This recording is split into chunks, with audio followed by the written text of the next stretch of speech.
I mean, Grant, it seems to me that this is, I mean, maybe I'm being a bit harsh on the couple. I'm sure they're lovely people, really. But it does seem like this is a bit of another bit of a tantrum. They're sort of throwing their weight around.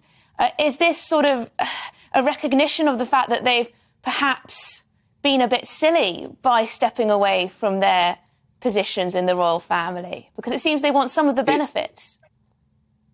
It's very confusing. It's a rather expensive thing, by the way, I should mention. It's over 100,000 of taxpayer money to fight this, you know. Bad timing, considering it's a sort of read the room moment, isn't it? When we're all suffering from a cost of living crisis. Exactly. And that's the thing, you know. So he's on about wanting to kind of, you know, teaching everyone about, you know, how to kind of look after themselves and you know, he's been talking about, you know, not with travel, how we should be traveling, these kind of things. And this is the problem. They come under the spotlight because, you know, when they start telling us what we should be doing, people start questioning why are they spending money on certain things? And this is something that is costing a lot of money. I knew him. I mean, I obviously, when I worked with the family, I got on really well with him.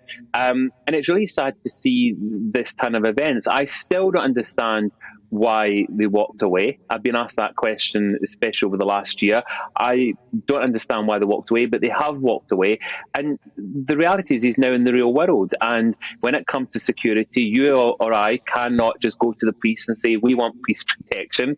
We would have to pay for our own private security. And I think that's what this argument is about. The UK government and the police are saying you can have that protection, but you've got to pay for it. But as I said, if he's visiting one of his family members who are senior members of the royal family, he will get that protection anyway. I think, now I might be completely wrong, but I think they might be doing this so there's an excuse for them not to come back to the UK ever.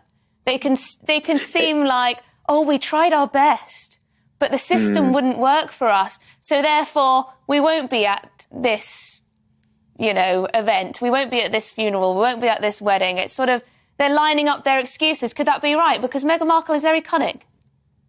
It's very sad if that's the case, and who knows? I mean, that could be fact, but I don't know. But it's very sad if that is the case. But let's be realistic. The UK, I mean, it's not one of the most dangerous places to be.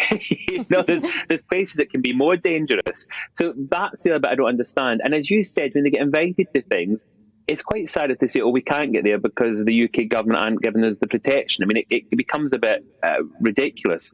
And I think if they want people to be on their side, which obviously they do, these are the kind of things they've got to stop doing. You know, they can't keep... Royals shouldn't be having lawsuits. The Queen, do you know the Queen, I believe in 70 odd years, there's only ever been 2 lawsuits, which are to do with privacy. So, you know, royals don't go around soon, and it's becoming a trend.